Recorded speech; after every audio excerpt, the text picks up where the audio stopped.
have co-host ability on my account. Can you make that? Can you make me co-host? I can. Yeah, give me 1 second.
Recording in progress. Folks, technology at its best. I think we all got disconnected for whatever reason. Whoever the host was, let's not say any names, ended the call by mistake. All right.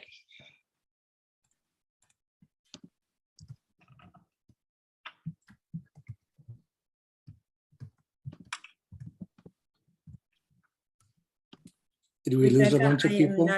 Am I still your co-host? I am not sure because I got kicked out. So was that me? You are co-host. Okay, thank you. All right, all of the other co-hosts, if you guys can start letting folks in.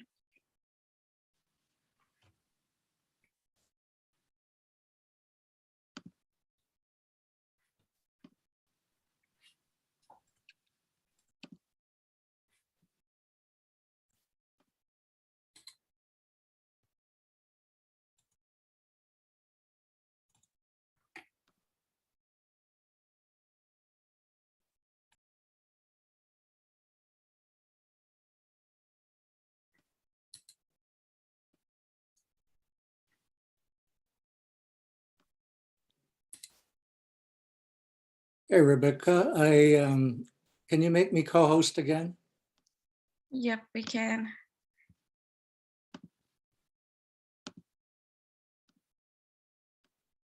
Am I co-host?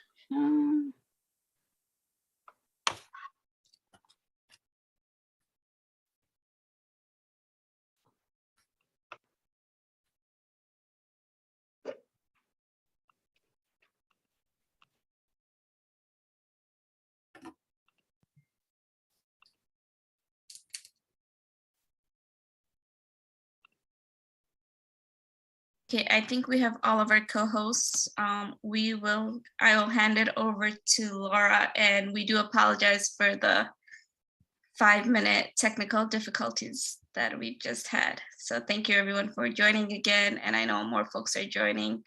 And if the co-hosts can just keep an eye out for other folks joining and let them in, please, I'd appreciate that. Laura, it's all you. All right, Rebecca, thank you so much. And thank you, everyone. Welcome to the 2022 Asian Pacific American Day at the Capitol. Please stand for the national anthem by Boku.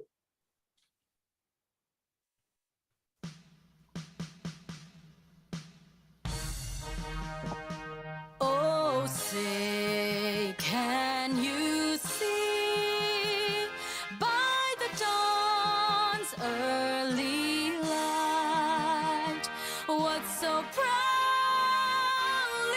we hailed at the twilight's last gleam? whose broad stripes and bright stars through the perilous fight o'er the ramparts we watched were so gallantly streaming, and the rockets' red glare, the bombs bursting in air, gave proof through the night that our flag was still there. Oh, say does that star-spangled banner yet wave o'er the land of the free and the home of the brave,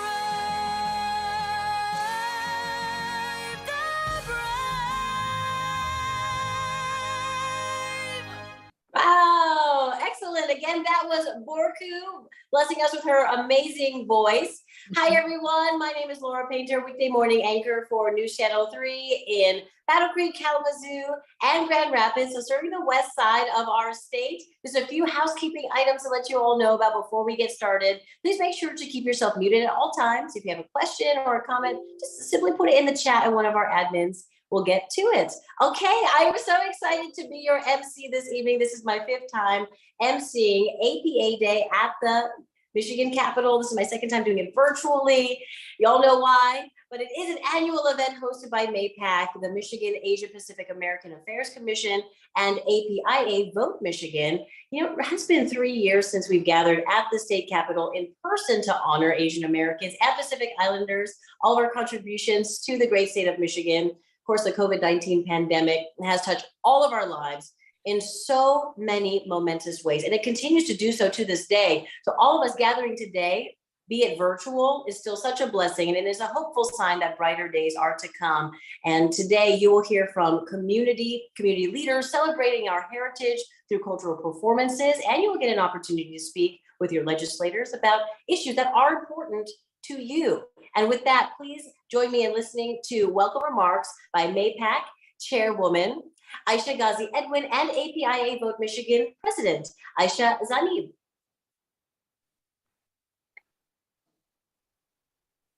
Good afternoon, everyone. My name is Aisha Ghazi Edwin, Chair of the Michigan Asian Pacific American Affairs Commission.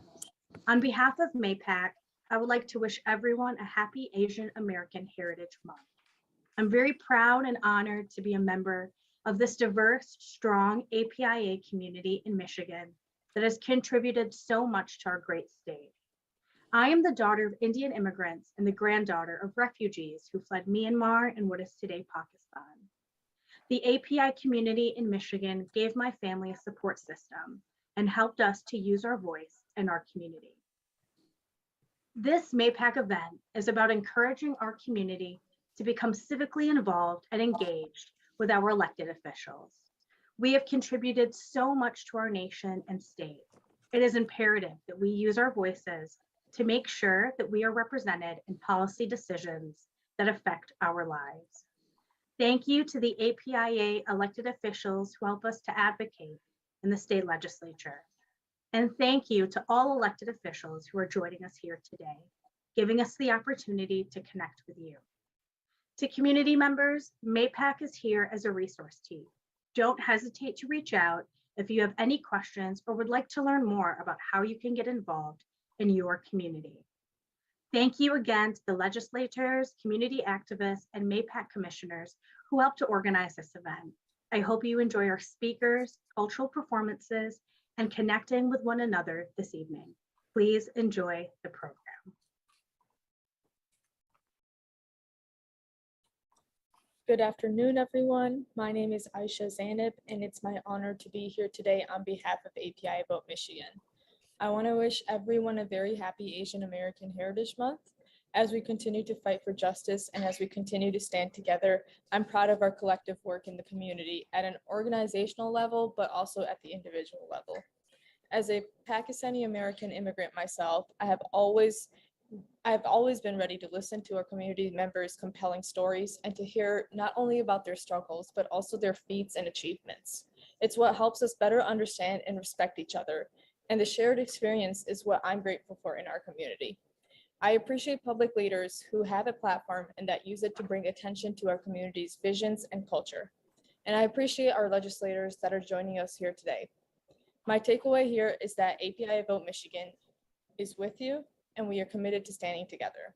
Thank you for joining me, and I hope you enjoyed the program full of Asian American music, dance, and culture.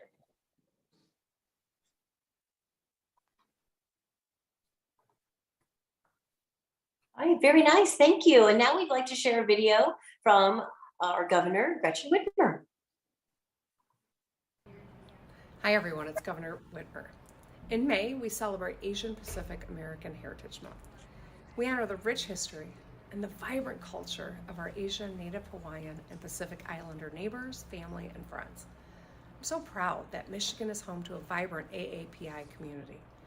And it's a pleasure to honor Rebecca Islam for receiving the Governor's Service Award for her relentless work in the community. We also honor and recognize the Hmong Special Guerrilla Unit veterans of Michigan for their service to the state and our nation. For too long, including in recent years, Asian Americans have been the target of violent crime or racial discrimination. We have an obligation to live our values of diversity, equity, and inclusion, not just say them out loud. The blatant, rampant discrimination of our Asian American community is unacceptable. As governor, I want to be clear that I stand with the AAPI community against bigotry and intolerance. And I'm proud of the 21 commissioners across Michigan that I appointed to the commission who are committed to supporting and mobilizing our communities and partnering with organizations to address the issues impacting Asian Americans who call Michigan home. I want to once again thank the AAPI community for their strength and resilience and unyielding belief in our shared values. Let's celebrate Asian Pacific American Heritage Month with action.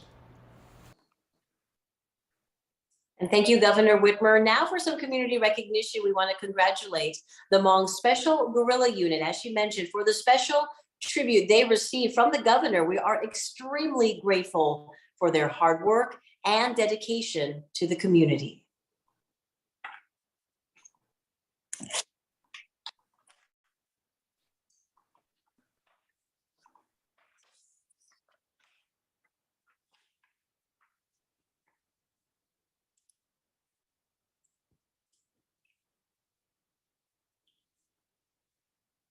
Rebecca, is there a video, the service award video?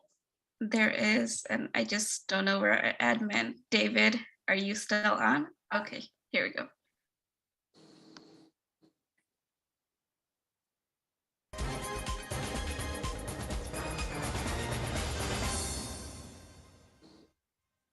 Rebecca Islam has been awarded the Governor's Service Award for 2019 to 2021. Rebecca Islam is an advocate for Asian American Pacific Islander, or AAPI, rights and resources, and the COVID-19 pandemic has further fueled her fire to help within her community. Rebecca is the Executive Director of APIA Vote MI and serves on the board of American Citizens for Justice as a voluntary director of the League of Women Voters Michigan, board member of Promote the Vote, a member of the Voter Empowerment Project, and director of the Vincent Chin 40th Remembrance and Rededication Committee. Additionally, she spends time volunteering to assist with food and clothing drives off work hours, provides translation and interpretation services in voting, partners to provide COVID-19 vaccination distribution, and serves as a guidance counselor for intercultural matchmaking. On behalf of the Asian American community here in Michigan, we congratulate Rebecca and are extremely proud of her.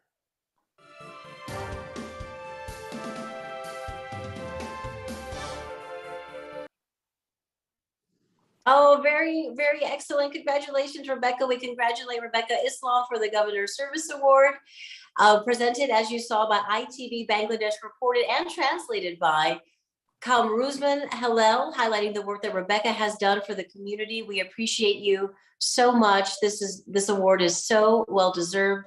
Rebecca, congratulations. And we applaud you and your services, especially today as well. So thank you very much. And take a look in the comments as well. Lots of love for Rebecca and all of her hard work there. Excellent, excellent. Please go back and take a look at those. Very heartwarming and very sweet, very well deserved. And now I would like to introduce our honorable keynote speaker, Helen Zia. Helen Zia is a writer, activist, and Fulbright scholar. Her latest book, Last Boat Out of Shanghai, The Epic Story of the Chinese Who Fled Mao's Revolution, was an NPR Best Book of 2019 and shortlisted for a 2020 National PEN America Award. Her first book, Asian American Dreams, The Emergence of an American People, reveals the contemporary civil rights struggles of Asian Americans. The daughter of Chinese immigrants, Helen was executive editor of the Miss magazine and has been outspoken on issues ranging from human rights to countering gender and hate violence and homophobia. Her work on anti-Asian violence appears in the Oscar-nominated film, Who Killed Vincent Chin? In 2010, Helen became a witness in the federal case heard by the U.S. Supreme Court ruling that made marriage equality the law of the land. Helen has received honorary doctorates from the University of San Francisco and the City University of New York Law School. She attended Princeton University on a full scholarship and was a member of its first graduating class of women. Helen quit medical school to work as a construction laborer, an auto worker, and a community organizer until she discovered her life's work as a journalist and writer. Very, very accomplished woman. We are so proud and honored to have her here today. Helen, thank you.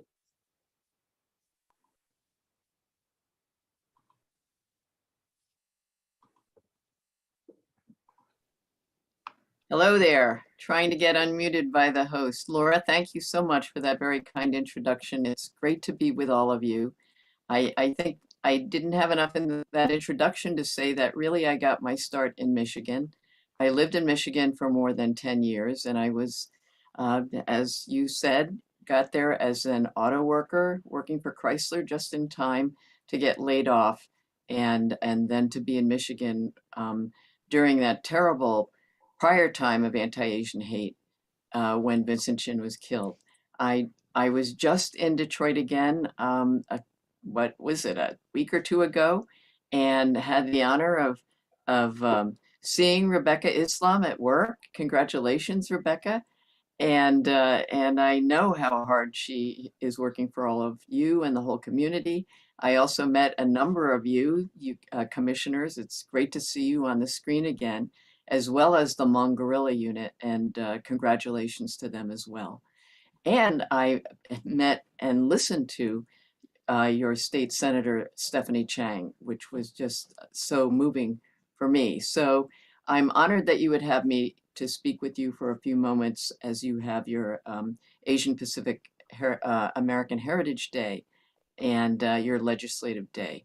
This is, you know, as I was thinking of what I might say to you, 40 years ago when I was in Detroit, and when Vincent Chin was killed and our community was trying to see what we could do to voice our outrage and to see if we could make a difference.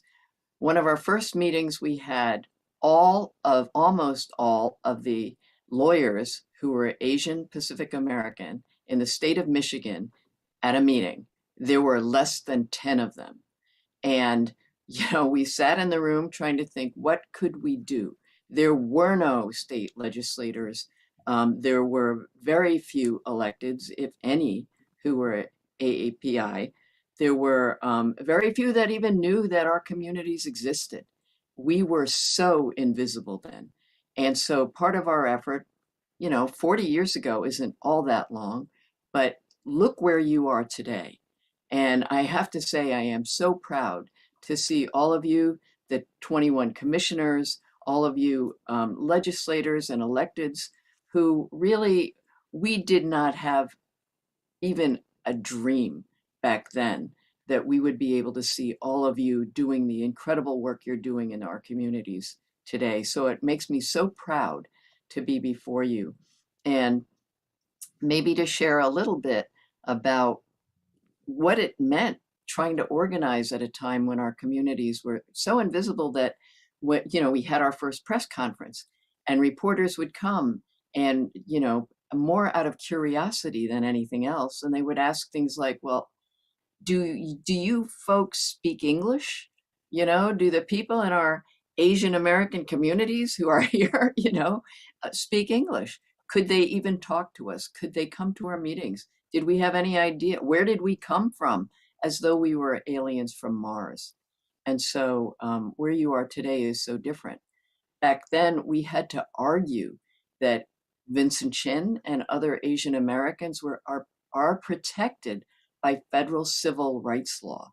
We actually had to argue at that time with the Michigan ACLU, the National Lawyers Guild, constitutional law professors who actually argued with us to say, if you're trying to pursue a civil rights case, you're really going in the wrong direction, because we know that Asian Americans are not protected by federal civil rights law because you guys were not around in the 1800s when these laws were developed, which number one was completely wrong because there have been Asians in the Americas since the 1500s. And the problem is people don't know this.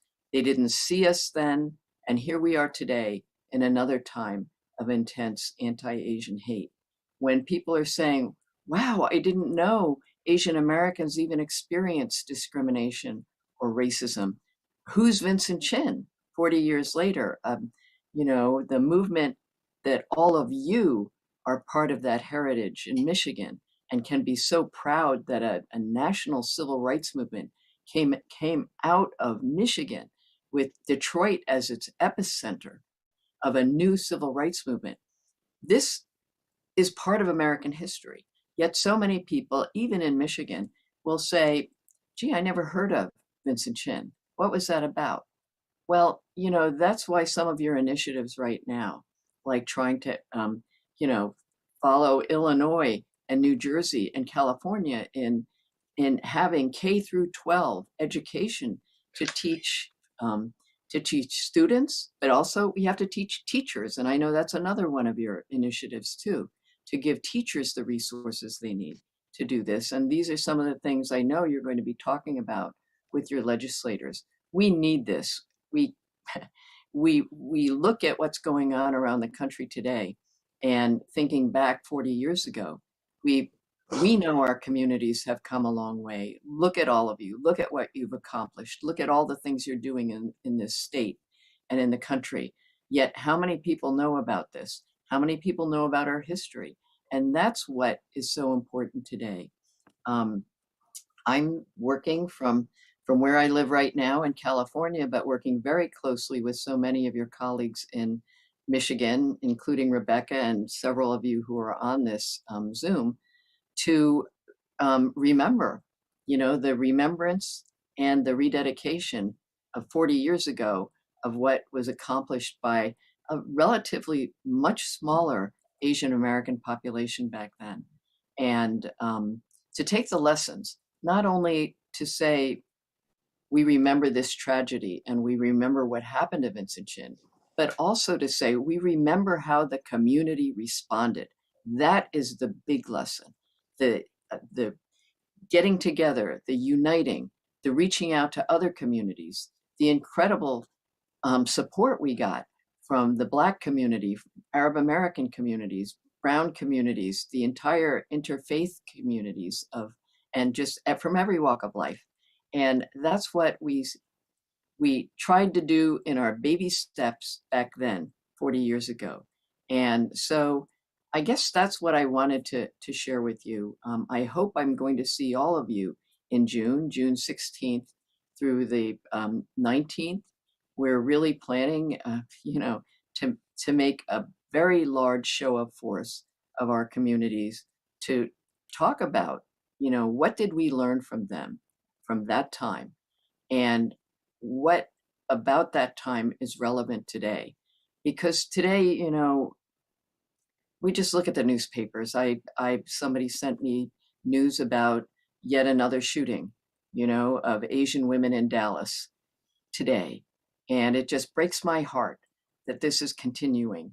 And the only way we can make a dent in any of this is for all of us to be speaking up, reaching out, as you are already doing, talking to our electeds,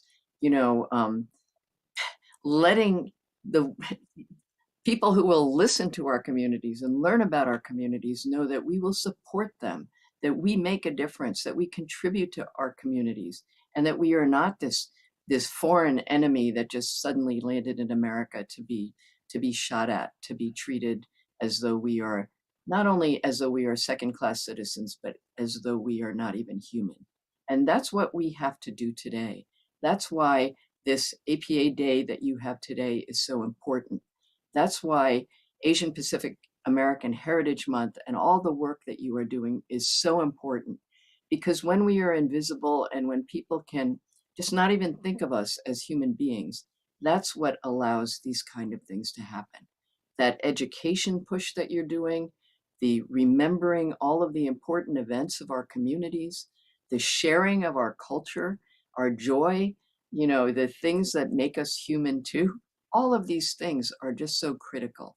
And so I'm just really proud to spend a few minutes with you today and to be saying, I just salute every one of you, because what you're doing is what it's going to take for us to put a stop to what's going on, and to be seen in everything you're doing as the true contributors to our democracy, so that every one of our voices can count, so that there really is liberty and justice for all, as promised in our Constitution, as promised in our Pledge of Allegiance, as promised in that beautiful singing of our national anthem.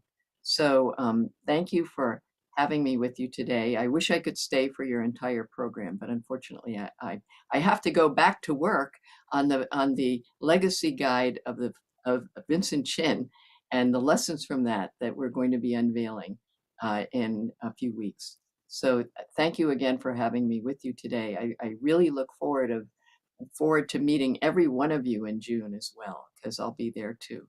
So congratulations on all the work you're doing. And, it takes all of us. So thank you very much. And have a great APA Legislative Day. So, thank you.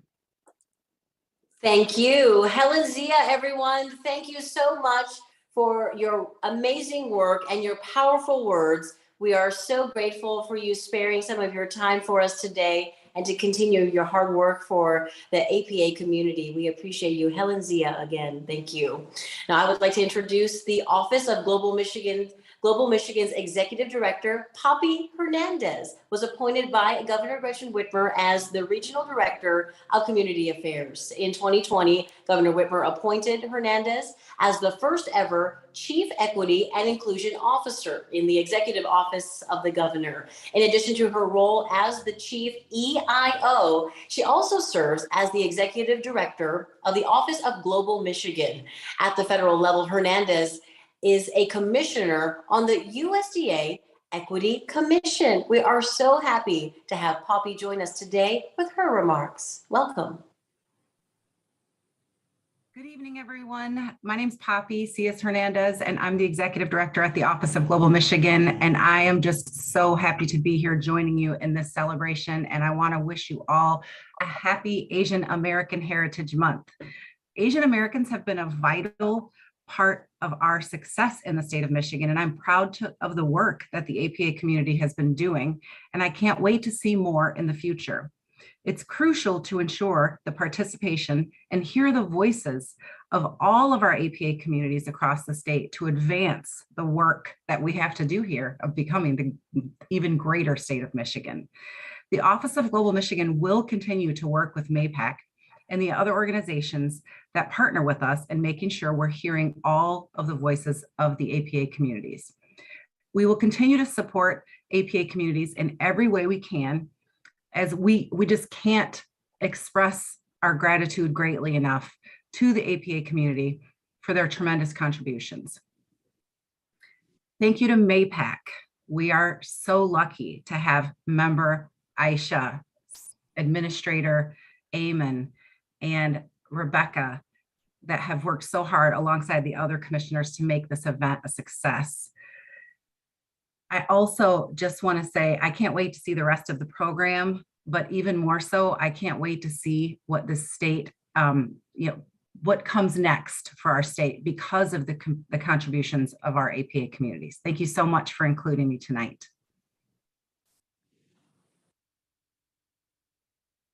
All right, thank you, Poppy. Thank you for joining us. And here to present the Asian Pacific American Heritage Month resolution are our very own Asian American state legislators. Please welcome Senator Stephanie Chang, Representative Ranjiv Puri, and Representative Padma Kupa.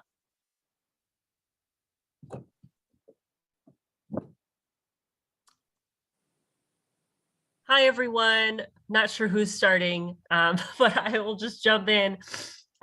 This is Stephanie Chang, and I also want to recognize, I believe it looks like Padma Kupa is on by phone, and then also our colleague Senator Winnie Brinks is also on, so I just want to recognize them as we're all getting on here.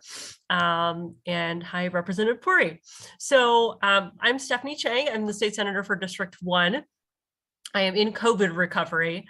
So it actually kind of worked out that I was available this evening to join you all because I had to cancel an event. So anyway, it all kind of worked out, but happy Asian American Pacific Islander Heritage Month.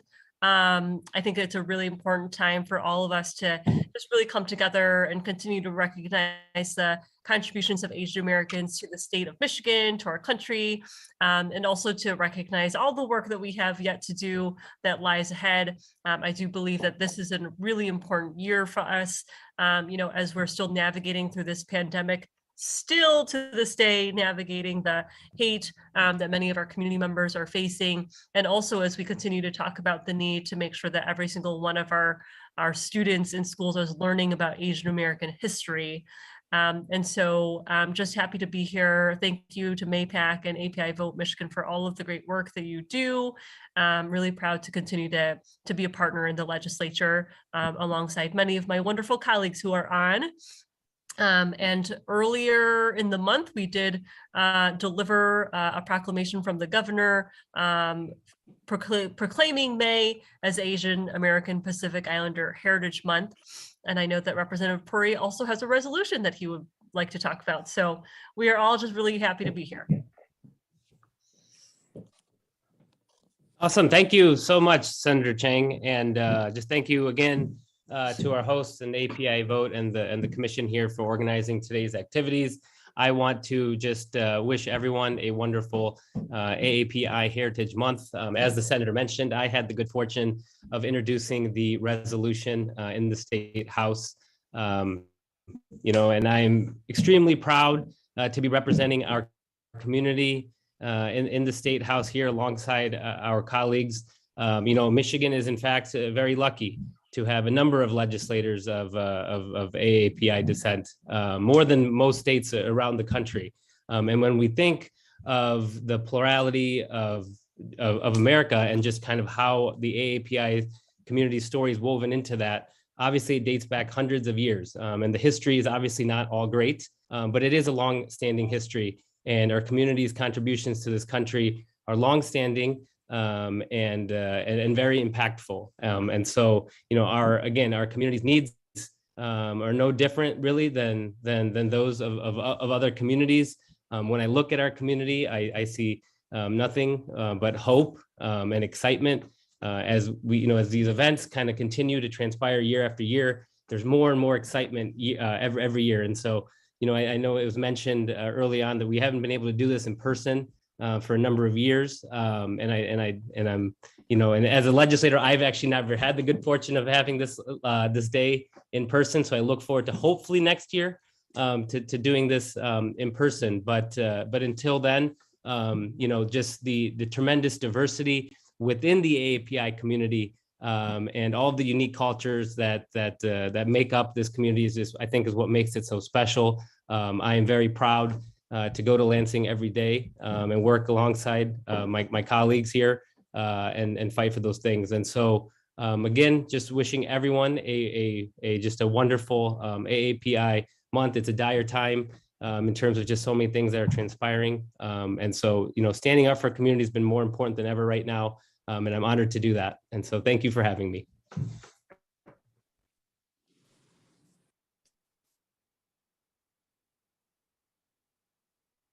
So hello to everyone in the APA community. It's amazing to be here with so many friends who have been with me on this road to equity and inclusion and justice. I'm Padma Kupa. I'm currently the representative for Troy and Clawson. I had some technical difficulties because I was out knocking doors.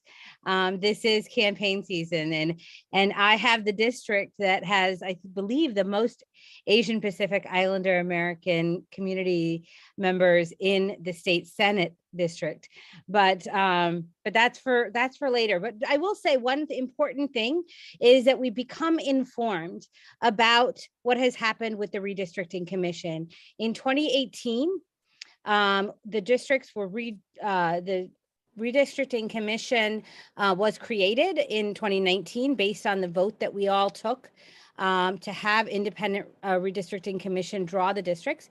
And early this year, we have new districts, or actually end of December, they decided the map. So please find out where your voting precincts are, find out where your state representative, which districts you're in, and who your state Senate candidates are across the board. And even your congressional candidates have changed based on the census information and the independent redistricting commission's decisions and mapping. So I'm now currently the first Asian immigrant in the legislature. I'm very excited to bring my immigrant story into the work that I do. I've partnered with Senator Chang and others in the legislature to ensure that many immigrants who aren't able to get their driver's licenses renewed. We are working on the Drive Safe legislation.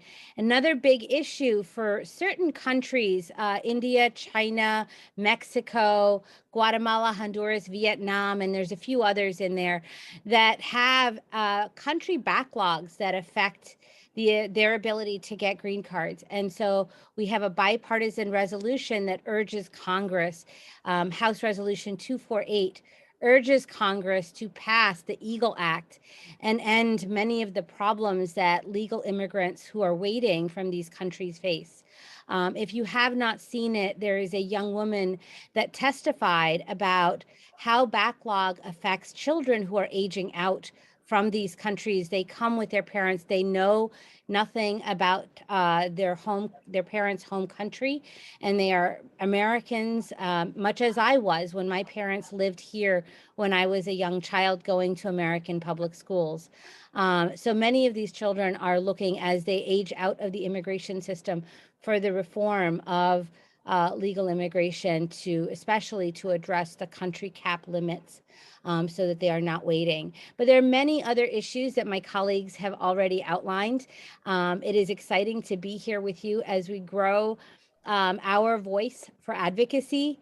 APIA Vote Director Rebecca Islam and the Vincent Chin Project really bringing to light one of the most important things that we need to do this year, and that is to educate our friends and neighbors about what happened 40 years ago here in the state, and to ensure that we do not see a repeat of that.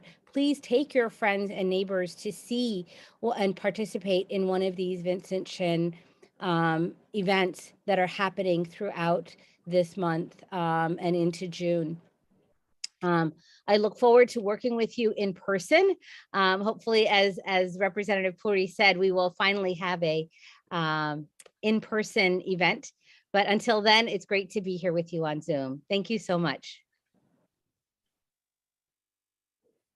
Excellent. Thank you, Senator Chang, Representative Kupa, and Representative Puri. Thank you so much for the resolution and, of course, for joining us on this very special day. We continue this wonderful tradition this year, so it's really excellent. And now for some local community stories, really powerful stories here. We have with us, you're going to hear some stories addressing the struggles to fight against Asian hate, Grand Rapids APIA community story, ethnic performances from Lao and Japanese cultures.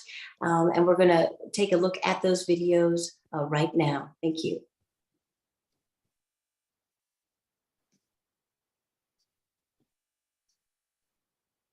Can you describe what it is like lacking access to resources due to language or cultural barriers? Yes. With the metaphor, my school was a zoo and I was the main attraction. My keepers would introduce me to the rest of the class. Their efforts to pronounce my last name persisted for only a brief minute until they eventually got flustered. I relived the moment I was told, "Your eyes are so little, can you even see? How about here?" Whilst they had their hands on each side of my head, doubting I had peripheral vision. I quickly found myself confined in a cage. Call me exotic, an expert of China. Feed me cats and dogs, those are my favorite. Please speak slow and loudly as I cannot understand, was what I felt the sign had said hanging above it. Eyes were always on me, but my perplexed look during instruction did not catch the attention of my teachers. Did they know I was in survival mode, that my surroundings terrified me because I discerned my welcome was not as warm as my peers? Was it because I had a darker complexion did I pose a threat? Was it because I could not speak fluent English? Did they deem me incompetent? Being fed insults without fail left me with an empty stomach. What next will they tell me until I find comfort in the cage they constructed for me? I progressed into an observer and a learner, not of content, but of people. I watched my peers enjoy such activities as book reports, picking from the selection of Little House on the Prairie, The Boxcar Children, Goosebumps, and so forth. In truth, I envied their enthusiasm, maybe because their education was supported and mine came second.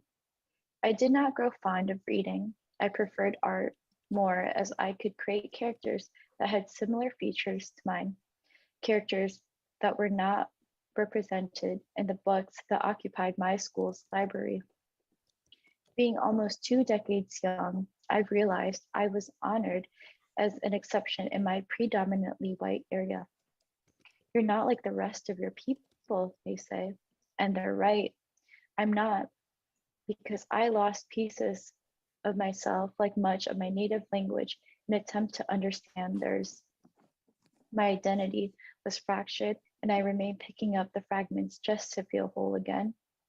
When I encounter my people, a connection is not formed as easily. They pity me.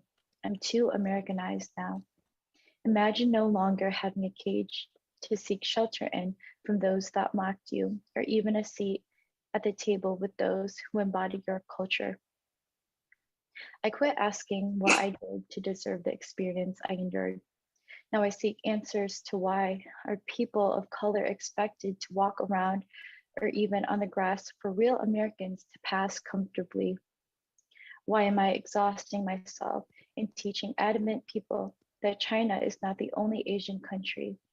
Asia is its own continent. We are not all Chinese. Asian American Pacific Islanders are the definition of perseverance, but that does not construe as untouchable. In fact, the violence imposed on the AAPI community intensified since the pandemic began. Will the tragedies be published in history books, or does honoring lost lives only matter when they're white? While people like myself were taught to keep their head down, others lived a freer life, knowing they can inflict fear onto us because turning off survival mode is its own challenge. Maybe, just maybe, if acceptance was taught in lieu of racism, our world would know peace. It is simply a disservice to conceal our tapestry of identity and culture from not only our youth, but to those especially that must see our differences make us an asset.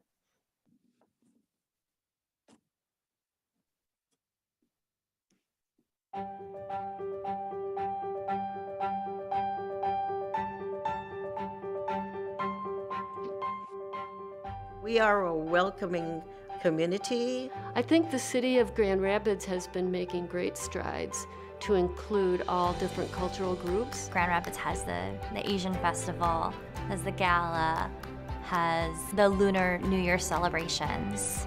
And Grand Rapids as a whole is a very open and growing supportive community for diverse Asian cultures. There's so much different variety out here that we just, it looked like a real good opportunity to bring Korean culture to more of an attention here in the west side of Michigan. Korean Connection was started back in 2013, and our goal from the beginning was to connect the Korean culture with people who had an interest in the culture.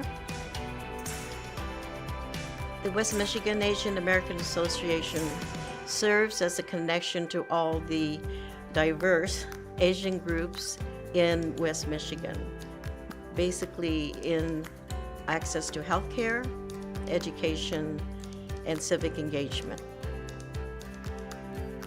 The Asian Festival will just be a big party, a big celebration of Asian culture, from food, music, art, dance. The festival itself is just great that we've got to be able to get like the taste of food out there. The way they do the lion dance for every single culture has a different kind of celebration, just to spread the word of how every Asian culture is different. Korean, Chinese, Japanese, Vietnamese, Filipino, they all have their own traditions. They all have their own food. They all have their own religion. We do an Asian gala every year, and that basically is a celebration of our stories, featuring Asian leaders and professional leaders in the city of Grand Rapids and Kentwood and Wyoming. The mural installation at Hobson Flats across from Founders Brewing Company will feature a Korean woman in a traditional hanbok. The artist's name is Royal Dog. He's an internationally recognized Korean street artist. Art is cross-cultural, and it brings people together. And the more people are brought together, I think they understand each other, that we have more similarities than differences. So I think it's another way of unifying people. The motivation behind the APA Day in Lansing is just to celebrate Asian culture and to have that recognition that Asians do make a big contribution to our communities. And to have that day officially recognized by the state legislature would just really impact the Asian communities in a way that shows that we're valued, that we're here, that we're heard, and that we make a difference.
mi, sol, re, do.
Wow, very cool. Fantastic videos, powerful words, amazing images of food. I saw in the chat, everyone was salivating over the food in that Grand Rapids video. That was awesome.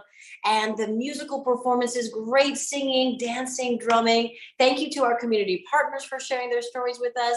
And thank you for the members of the Lao and Japanese American community. Really, really beautiful performances there. Thank you for sharing your cultural performances and your culture with us. We appreciate that. Now it is my honor to introduce MAPAAC Commissioners Sharon Dow and Dr. Sue McKeithen Polish for their remarks. Ladies, welcome.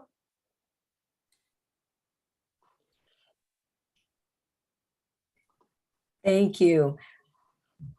All right, thank you, Laura. Thank you all for such an amazing program today. On behalf of MAPAAC SIG 4 and 1 commissioners, including Dr. Sue McKeithen Polish and myself as the co-chair for SIG 4, David Han as the chair for SIG 1. Together, we have commissioners Jenny Mahulang, Ryan Rosario, Joe Tasman, Grace Lee, and our MAPAAC chair, Aisha Ghazi.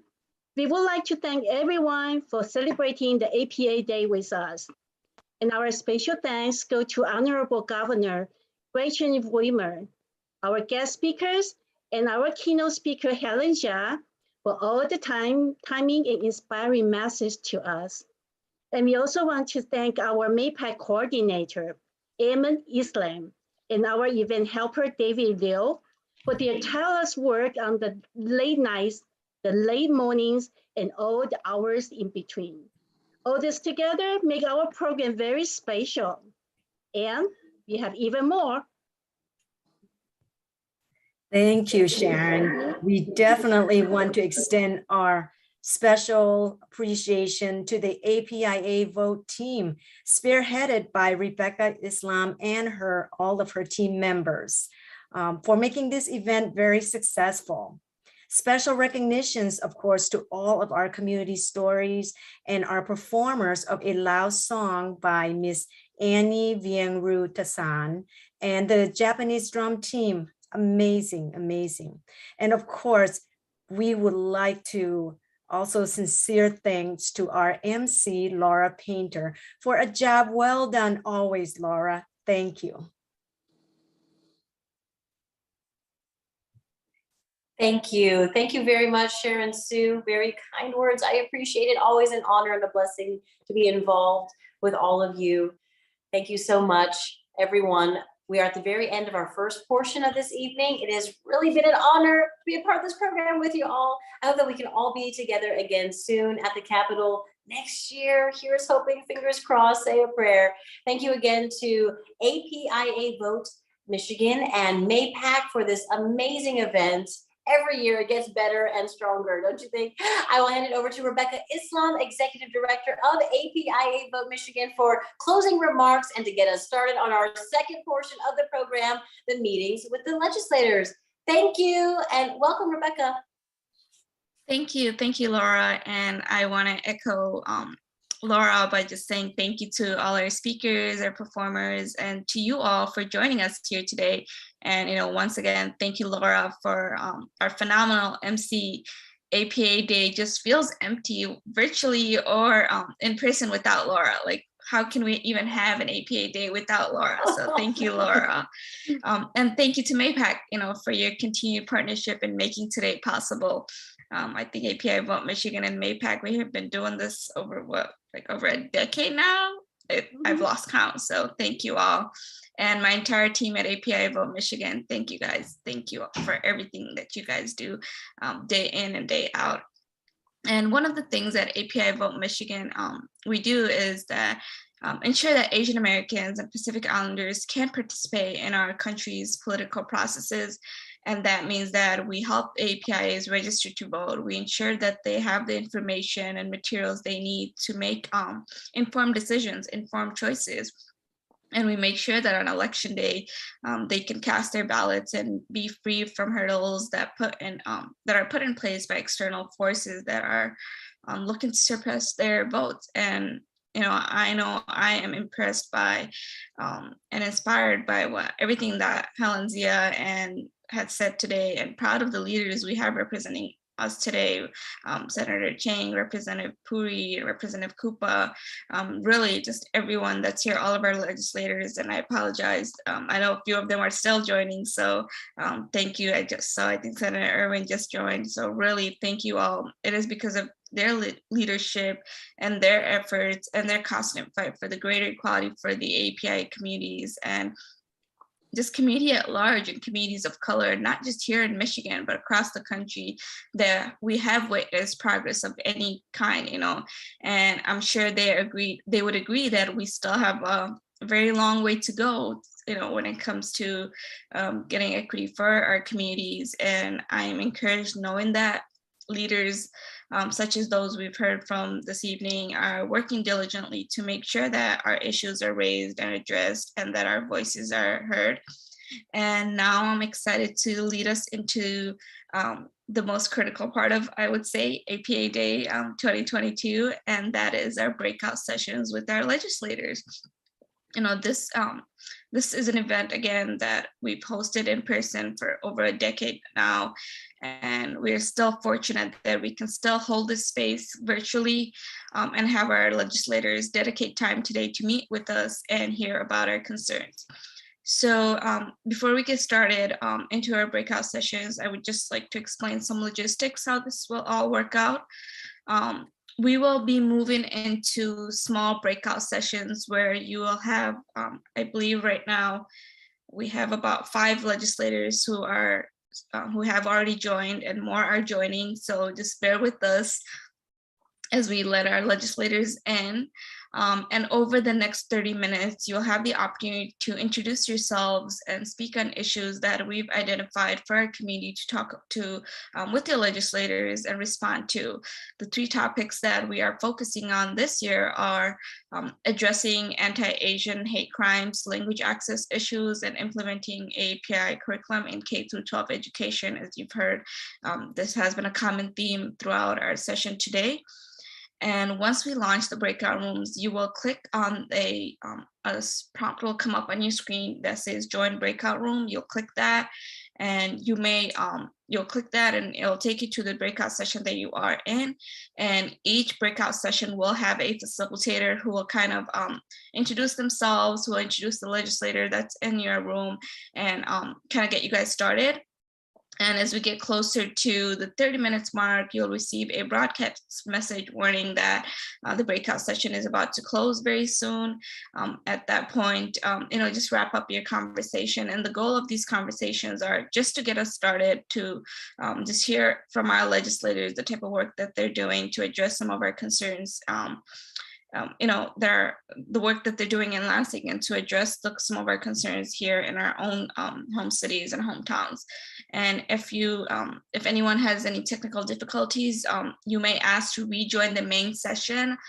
There's an option on your screen that will let you join, that will say leave, and you can come back into the main session, and we'll help you go back into the breakout session room that you have been in. So once again, thank you all for joining. And if I do not see you all again after the sessions are over, then I hope to see you all in Lansing next year in person for annual Capitol Day. So thank you all.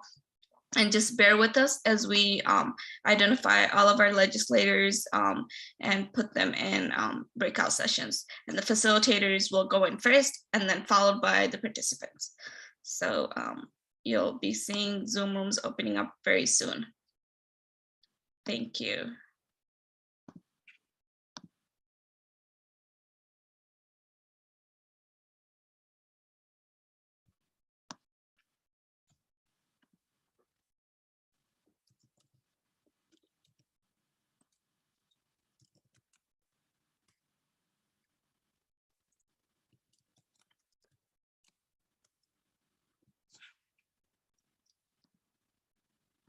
Okay.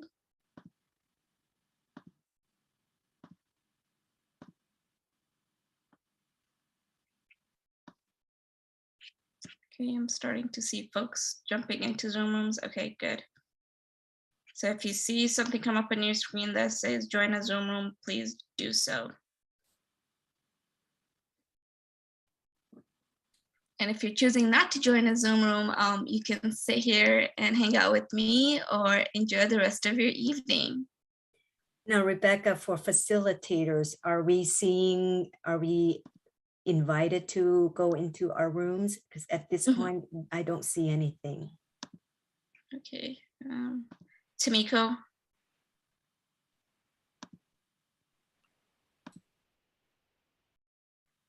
Yep. You should see something on your screen coming up.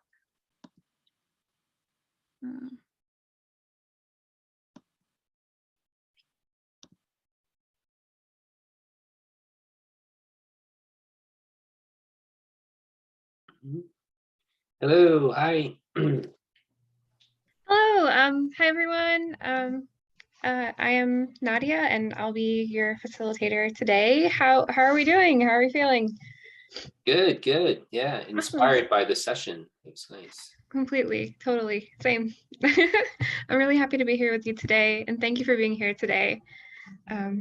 So yes, I'm just going to send Rebecca a quick message, and I'll just follow up, and then yeah, then we'll get started. Let me just message her really quickly, or see if I can do that. Okay, so I'm gonna message her on my phone. Really quickly, can I ask you from the program today so far, what you were, like if there's like a particular, component of the program, or like somebody's remarks or something that you were most inspired by?